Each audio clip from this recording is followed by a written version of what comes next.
Well, this is my second time today on this particular lesson. I had to zoom on the camera and all you would have seen is my chest. I think so, but it's okay. I can do a better job, I think. Here's some things to clean up from the last video that I had on there. Well, this is the 134th day, first video. Latin will be my subject. But Shakespeare.mit.edu, that website has all his plays, all the texts of all Shakespeare's plays. But to use it, you really have to know not only the name of the play, but which scene and which act and which scene is it in. The speech that I read yesterday was from As You Like It. Was Act 2, Scene 1, the first speech. And I'm going to read some more of that in just a moment. But when I talked about Julius Caesar, Calpurnia was his wife. I could not remember her name. And lean and hungry look. I wanted to put that phrase in there. Cassius, who's close to a bad guy.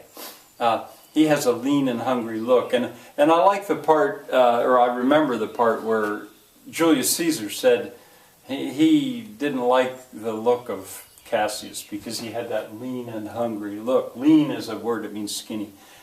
He said, surround me with fat men. Fat men are safe, but skinny ones aren't. And I remember that because as a kid I was pretty skinny and I thought, gee, maybe I'm scary looking. All right, that speech. Now, maybe before I I'll quote the speech, and then I'll say the other thing. There was a tractor going up the hill right at the part where I most wanted you to understand it. See Act 2, Scene 1. But the part, and see what you can do is you can go. Oh, I will tell you this first. If you go to that website and then copy and paste it, or you're surely better with computers than me, and translate it. I recommend that. Reading Shakespeare in translation, I think, works just fine. And I will tell you now, before I read this, that don't lose sight of the fact that I am not doing this alone. I have a friend in Germany. I call her Shirley, but that's not her real name. She is helping me all the time. This course would not be possible if it were not for her help. And she watched and she pointed out that English is not her first language, and she said that's so hard to understand. And that was why I decided I would tell you about the translating of it. The same woman, my friend, about a year ago, convinced me to take a look at a little bit of Macbeth in German, in a German text of it, and I loved it because I know those words. I know what those characters are saying, and my German is not great. But since I know what they're saying anyway, when I see it in German, it was really fun to do. So this is a tip of my hat, really, to the help that I'm getting from this woman that you may never see. I don't know, but she's there all the time. All right, anyway, here's the part that I really wanted you to hear. Duke Senior, the guy that lives in the woods, he says that this our life, exempt from public haunt, don't worry about that, finds tongues in trees, books in brooks, in the running brooks, and sermons in stones, and good in everything. I would not change it. Well, that's a very idealistic idea of life on a farm and life in the country. But it's I did want to tell you this, that it's to me it's like a precursor. I can see romanticism coming here.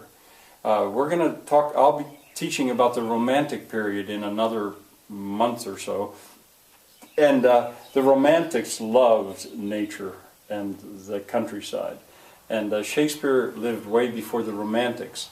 But you can see in that character, you can see some of that romantic impulse. All right, the Latin. Now, I'm going to do this differently from the way I just did it. I think I can do it better. Maybe that was a blessing that I have to do this twice. On page 14.1, in your notes, it should say Latin, and I gave you some stuff to write. Well, halfway down the page, probably, all the way over to the left, put down N, or nouns, if you want. You see, I'm going to try to be parallel with this teaching, but it won't be a stupid conversation. It'll be a little story. Well, if you'll turn to the back of that, and on there you'll have page 14.2, this would be on the back. There, let's see, I want you to write down ADJ, adjectives, and about a third of the way down the page you can put down adverbs, and then about a third of the way down, every year I forget what order I do this in, let's say prepositions. I don't know if that's the way I did it. And then on the next page that you come to, that would be 14.3, 14th section, 3rd page. There, I would like you to write down, we're going to have interjections. You could put IJ. You could put down pronouns. And then about a third of the way, dividing it in thirds, and then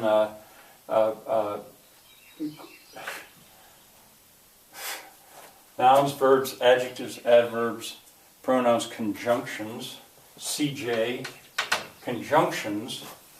And then on the next page, it'd be 14.1, page 14.4, I guess it would be on the back. Maybe I should have written it here. No, there. 14.4, there you could write verbs. An entire page for verbs. Yes, I'm glad that I'm having to do this over, because I can do this better. And then on the when you turn that page over, or no, it would be on the right hand side, I guess. Yeah, there you would put page 14.5, and there. See, we already have all 8 parts of speech: nouns, verbs, adjectives, adverbs, pronouns, conjunctions, prepositions, and interjections. We have them all. But inflections. Inflections, we'll devote an entire page to inflections. They are so important in Latin. And then 14.6, at that point, 14.6, it's not going to be we'll call it a Latin story. But now, I'm not going to be parallel. What I'm going to do is I'm going to use this little book, which is a wonderful little book. Ecce Romani. If there's any way that you could get a hold of a copy of this, I would say especially if you are a homeschooler. My son was homeschooled from 4th grade on. And my wife taught him Latin out of this book. They did the whole book, and I'm sure it made him a better educated man because of it. So I'll start that story tomorrow, and now I'm satisfied that I've done a better job. I think I remembered to touch on everything that I did before, but if I didn't, I'll catch it. Not tomorrow, actually. This is Friday, so on Monday. See you then.